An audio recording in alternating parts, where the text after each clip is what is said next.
Ladies and gentlemen, esteemed listeners and seekers of profound wisdom, welcome to a monumental occasion. Dove and Dragon has been place of learning and imagination for years, and today we're embarking on a new chapter.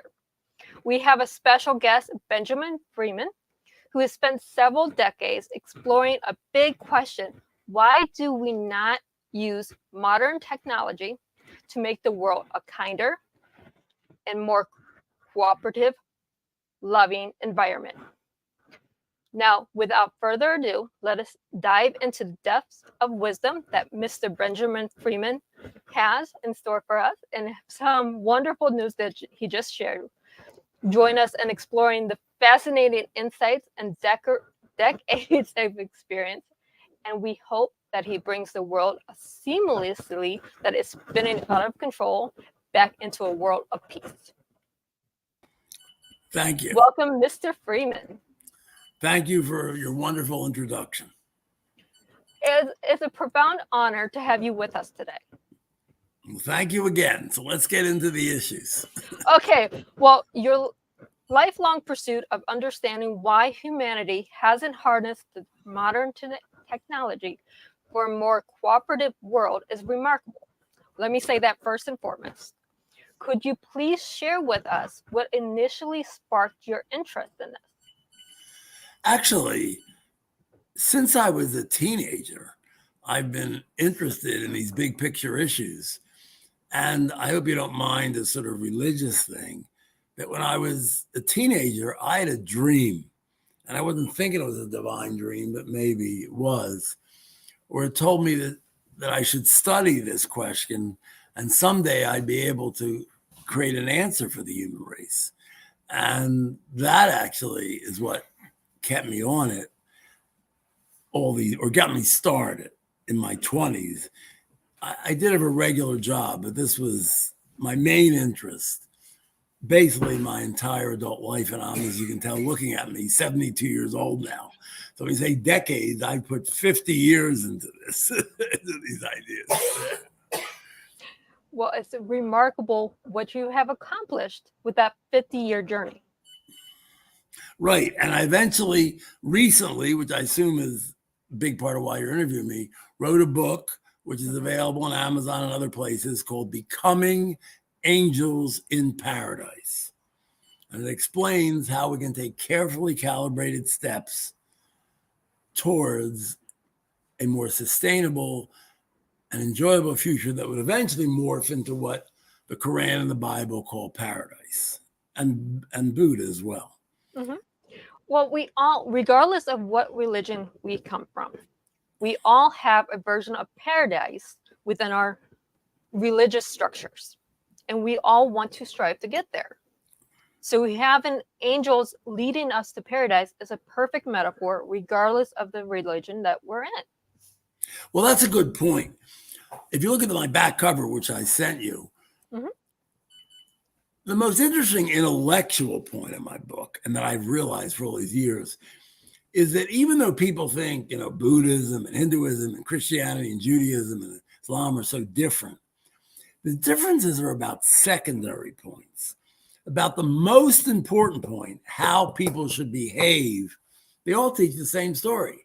I generalize it by saying, give more, take less, and lovingly serve the greater good. That's what all the holy books teach. And my book shows how secular knowledge supports this. Mm-hmm. And if I may bring up one example about secular knowledge, because Darwin was steeped in the way we think, and people that time were, you hear about how evolution proves tooth and claw and people are, animals are killing each other. But actually, what animal studies really show, and modern researchers agree with this, is that some animals and some circumstances are very predatory and violent, and some are more cooperative. And what actually determines it is the circumstances. And if you think about it in terms of your own life, I'm sure there are cases, and I'm thinking to you and all your audience, where you've been especially kind to people because of the circumstances, the way they act to you. And then there are other circumstances where you aren't so nice. So the reality is this whole thing that we have a bad human nature, a good human nature, is really missing the point. Mhm. If we create a world and a perspective that is more loving, we will all act lovingly. Of course, the problem is when some people go one way and some another. That's, of course, complicated. Very true. And you have been able to do this with hundreds of lectures on the deep cooperation with the Right. UN Empowerment Organization. Can you tell us a little bit about what's going on there? Because you shared something with me behind the scenes. Okay. In 1992, the world began talking about reforming the Security Council. And from 1992 to 2004, I actually worked running an organization about this. And I got feedback from experts, diplomats, and politicians, including 5 former European prime ministers. Mike Dukakis helped me, a lot of people, but thousands at a lower level, like diplomats. And gradually, through feedback, created a fair plan. But because the situation was deadlocked, they stopped. But since then, although my organization is gone, I have met with a lot of Europeans about how to modify the plan to convince Russia, Britain, and France, remember they're permanent members of the Security Council, to go along, and also how to resolve the Arab-Israeli dispute if there was a stronger UN. And, before the war, and I don't want to criticize Biden because I vote for him, Biden was negotiating for the West with Putin. And he never came up with a creative thing. Putin never really wanted to attack Ukraine. He wanted to be accepted as part, as a friend of the West. And I was showing my stuff to important people then who thought this might be a good idea, but they want to take Biden's lead. Just recently, one of the very top French diplomats wrote me, and he said, my idea is probably the way to get out of the war. And the particular reason he did it now, I believe, obviously I'm not in his head, and I think I could succeed, is that not only would it solve the Ukraine war, but it creates an opening to resolve the Arab-Israeli dispute in a way that no one has thought of before. And in this case, it's not that I'm smarter than anybody. It's that once you assume there's going to be a strong UN with troops to enforce its will, there's a way to resolve the Arab-Israeli dispute that no one ever could think of. Basically, Israel wants security, and the Arabs want some sort of recognition as a state. If the UN got in the middle, to oversimplify my proposal, it could actually fulfill both of them. The UN troops could give Israel the security at once, and then Israel would agree to accept Palestinian state. The UN is too weak to do that now, but a stronger UN, like I'm talking about. And at this point, not only does Putin realize he's just got himself in an expensive war, but Zelensky realizes he's not going to win. It's basically a deadlock. So now's the moment that my idea could work. And I've also been trying to contact Marianne Williamson, who is, as you know, a very spiritually oriented Democrat, is running, because I think she would support it. But I'm going to begin to contact more and more people, too, about this. Well, it's very interesting you mentioned Marianne, because we just, within my network, studied her recent book. Well, if you know her, I have a letter to send her. I'll send to you. Why don't you have her look at it? Well, I don't know her personally. Oh, okay. However, there's someone in my network that does. So it's very interesting that you mention her by name. It's very funny how the universe brings us together, and we all want the same thing. We want peace. We are tired of innocent children dying because people and world leaders decided to cause a war. If I may expand that. Please. As you mentioned, besides speaking also the big shots about my peace plan, I've given lectures to lots of people about the general ideas of cooperation and compassion. And what I've found is almost everyone has the same reaction, whether it's a big shot about my peace plan or the general idea. What almost everyone says is I personally agree with you, but I think it's idealistic, too idealistic, because human nature is against it. If I'm answering it another way, besides what I said in the beginning, we all judge our own view by what we know in our heart, right? Mhm. But we judge other people by their behavior. And if judged by our behavior, all of us, I'm sure even you, my dear, all of us don't act perfectly. The reason we don't act perfectly is we're afraid the other guy will take advantage of us. But therefore, the way we feel in our heart is actually more indicative of what's possible than the way people behave. So the answer, to get to the main point of my book, is that what we need to follow is a carefully calibrated plan to, since we talked about Miss Williamson, I read her book that she says, and I agree with her, that the basic problem is we all fear each other. We have to gradually get beyond fear. And the only way to do that is take small steps forward together. And as we move forward, little by little, more and more people say, you know what? It should work. And if I may put this in a Christian context, Jesus taught about the Good Samaritan altruist. An individual Good Samaritan altruist in a world of predators is often victimized, but a world of Good Samaritans would be paradise. You don't have to worry about peace proposals and changing the politics. A world of Good Samaritans would be paradise. So the only issue is how we can gradually convince more and more people how to act more cooperatively, lovingly, and givingly. And that's the key to understanding how to change. Exactly. One, we have to get it out of our own way. I'll admit it. I'm not the nicest person in the world to everyone. I'm also not the meanest person in the world to everyone. It depends on how we connect. Big shock. I actually meant this openly. I know where my faults are, and I know what kind of people that are going to offend me. But it also takes strides not to offend other people. And we also want to open a door for someone. Smile for no reason at a stranger. It costs nothing to do these things. Wouldn't it be wonderful if we did one good deed for someone that we don't know, a random act of kindness, one time a day? It could be. I agree with that. And you and I are the only people. In theory, almost everyone agrees with that. Mhm. But the problem is we get so involved in our own personal problems that we have difficulty, forgetting that we're mad at somebody and trying to be nice. If I may say, if I could change one thing, one simple thing, people, countries, groups have to learn to compromise more.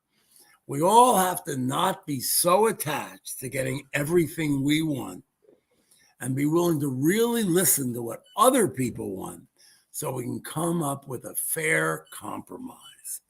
And if I could have one message, a simple one, that would be it. If the human race did that, that would be a huge step. And of course, that's my peace plan. That basically all the countries in the world, everybody who's read it, I'm talking about people who are experts, have always said that. What you're really suggesting is everybody make an equal compromise. I mean, that's what we have to do. Every country make a compromise, and every individual. And every time you get in a fight with somebody, you see how they might be partly right and you might be partly right, and you come up with some sort of compromise. That would be the most important individual step that we all can take. Very true. But now we live in a digital age, so how do we merge that idea with today's technology?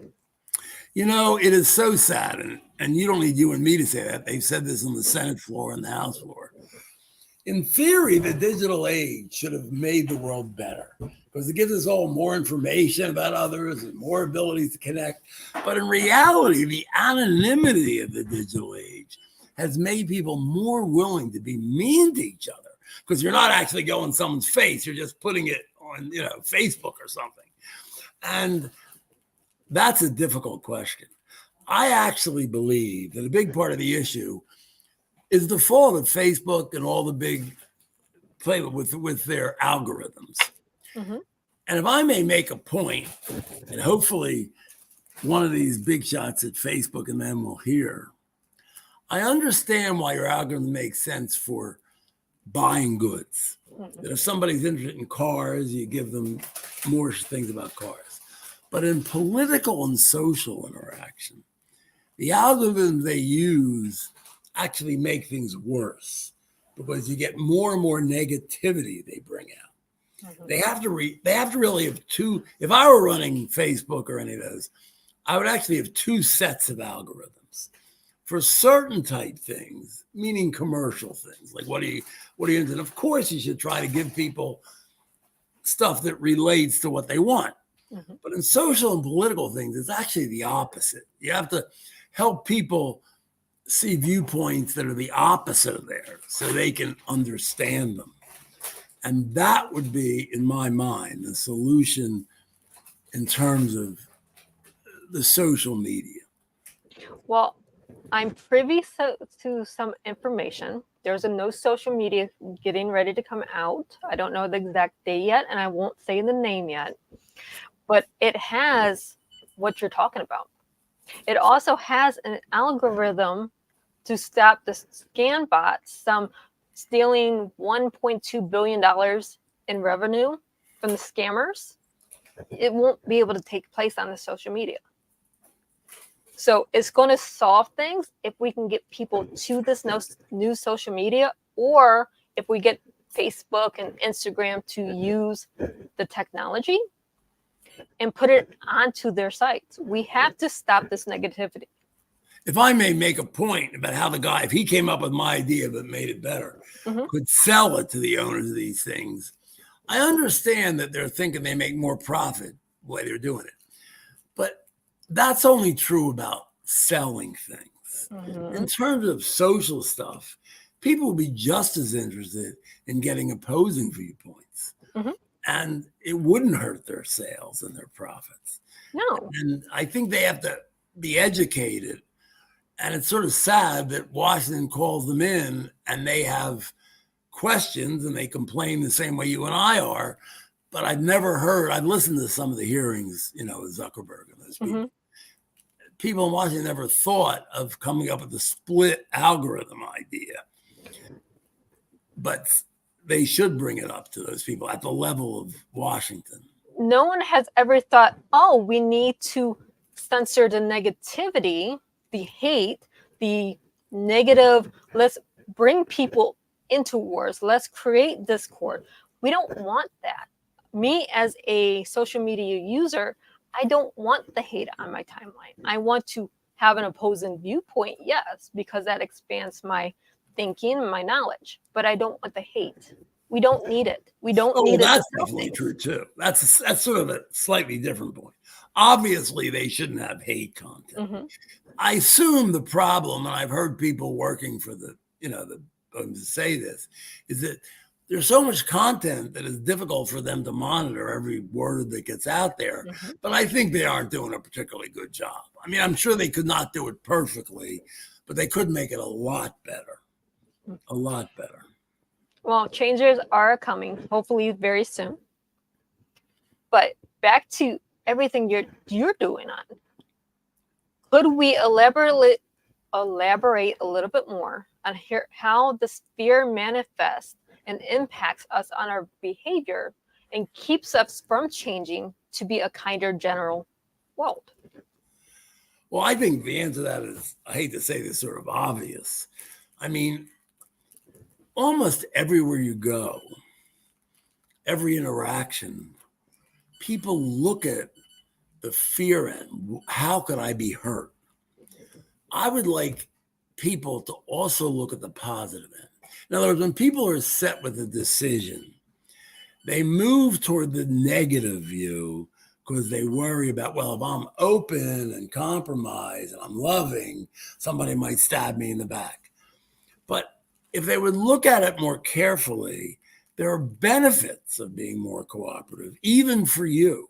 If I may make one saying that I've created that I think describe this, working cooperatively for mutually advantageous gains is an enlightened form of selfishness in our age. If I may go back to something, I think another reason people don't understand this, that cooperation is better, is that up until 1900, to the modern age, it was actually true that the ruling class and a lot of other people did benefit by exploiting and taking advantage of others. But in our interdependent modern age, where we could kill each other with atomic bombs, with cyber warfare, A1, so many different ways, we all, even the rich, would benefit if we work far more cooperatively. And because it wasn't true in our past from like 0 AD until 1900, people assume, well, that's human nature. What can you do about it? But if you go further back to hunter-gatherer days, within those small communities, hunter-gatherers were far more cooperative than we were and sharing than we are in our communities. And human hunter-gatherers are more typical of mammals than we are. If you look at other types of animals, whether they're predators or prey animals, within their own community, they are far more cooperative than we are. Well, Similar thing. we can even go to the 1400s with the Native Americans. How successful were their communities before the Europeans came? If you think about now it. You're making what I consider one of the most interesting points. And I thought of myself, and it so happened my daughter teaches history about the early days. Now, this is before 1400s, but you'll see where this relates to this. If you go back, they always say civilization began in the Middle East and the Indus Valley in India, well, actually in Pakistan. But what they mean by that in reality is that the farming communities there, let's use the Nile Valley, which is the most obvious, along the Nile itself, very fertile, lots of easy to grow food. But the people that lived away from the Nile lived in the desert. And this is true about the animals that live there too. So once the farmers started growing crops in the Nile Valley or in the oases in other parts of the Middle East, all the neighboring animals and people went in to steal it, which is sort of obvious why. They were hungry. Mm-hmm. So what those communities did, which had never been done before, and this you'll see where it relates to the 1400s, is that they created armies. And they originally were created for defensive reasons, to protect the community from neighbors that try to steal from them. But obviously the generals and kings that ran those, those armies thought, you know what? We could use this to impress the other people. We can make the people in our community start giving us all the money. And then once they did that, they said, well, we might as well just attack our neighbors who are living in a nice way. Now we're getting to the Indians.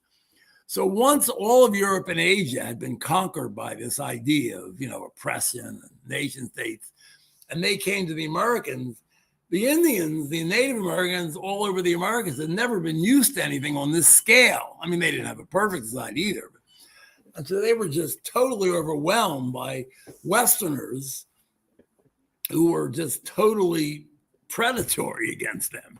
And that's, of course, the way from the beginning, if you go back to the beginning of like 1000 BC and 500 BC, how the original small farming communities in the Middle East and the Indus Valley gradually pushed their ideas on the rest of the world. If you can imagine you were in a little community, you and I had a little community in, let's say, Greece, and they had this evil community in nearby, let's say, Syria, or let's say Turkey, and they sent their troops against us. We don't even have troops. We're a nice, friendly community.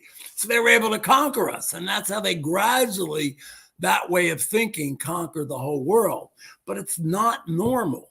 Do you know that greed as we know, which everybody says, oh, this is normal, is not exhibited by humans in pre-farming or early farming communities, nor is greed something that chimpanzees or other animals exhibit in the sense we mean it. Right. And even though there's a lot of violence among other animals, coercive violence, which is what big shots use, and also in a personal level to use, that doesn't exist that much. I mean, one animal might kill another to eat it, but it's very rare that animals use violence to scare other people into serving them.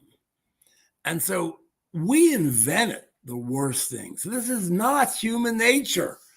This is just something that was our response to circumstances.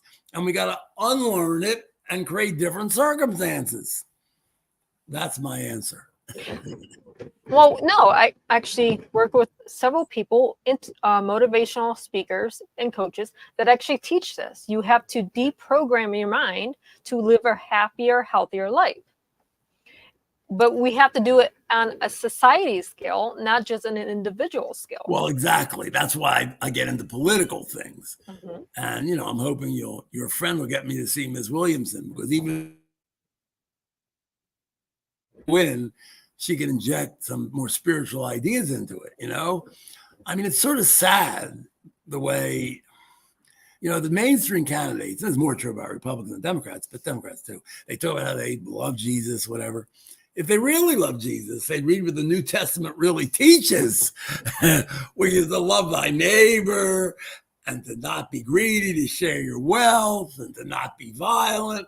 Oh, I mean, my, there's a book that says that. Oh my, would it be awesome if our politicians actually read it?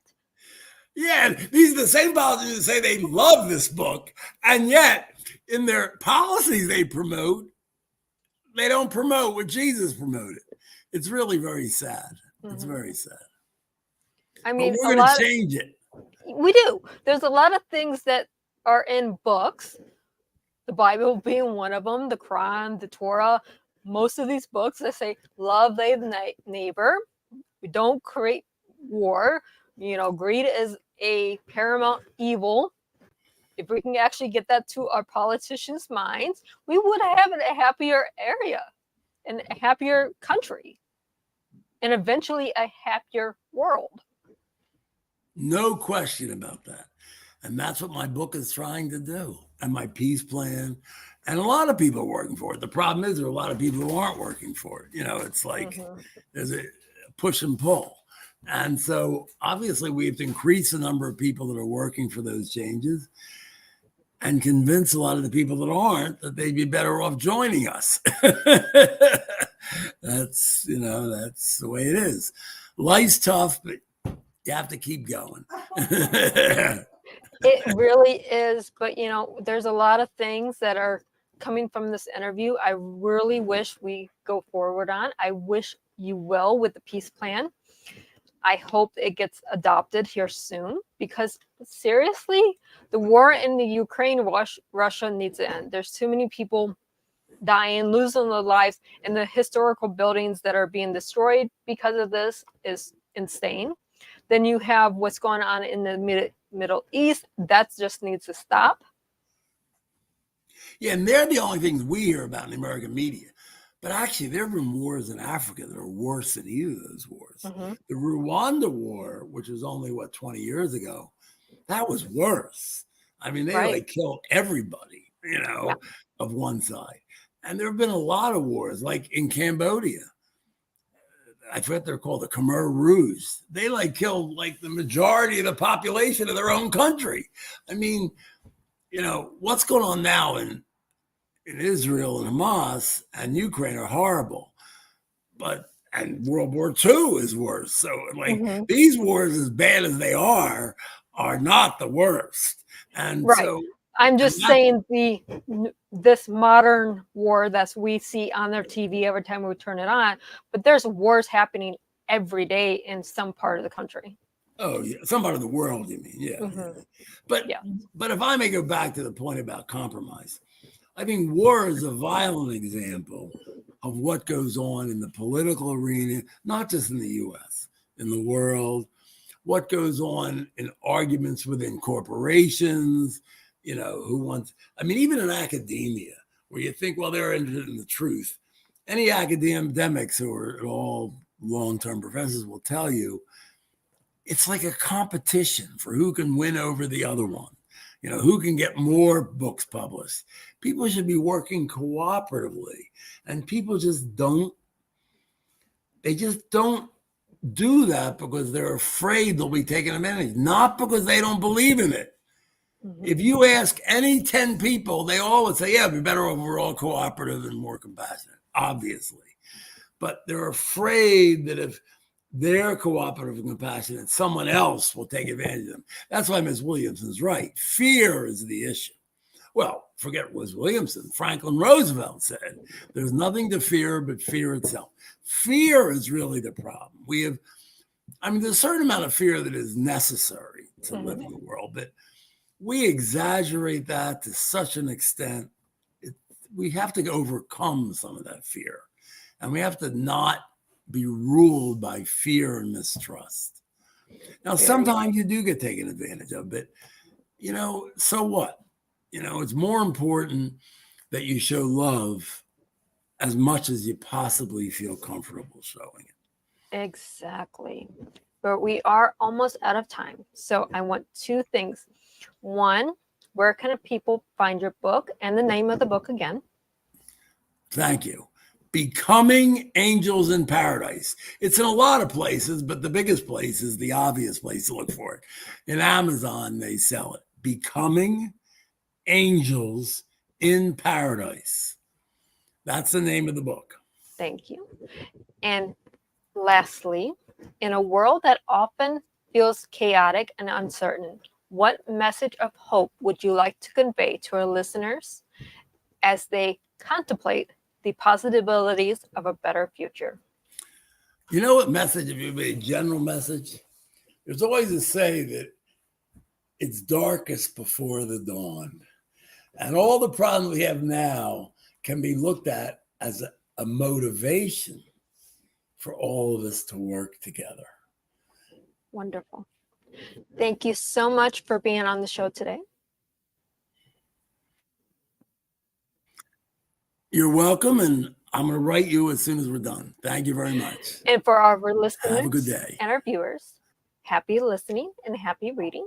If you're not joining us on this live historic broadcast, no worries. On our Spotify, everything that you need to know about Mr. Benjamin and his peace plan is in the comment section. Again, have a wonderful day. Okay, thank you very much.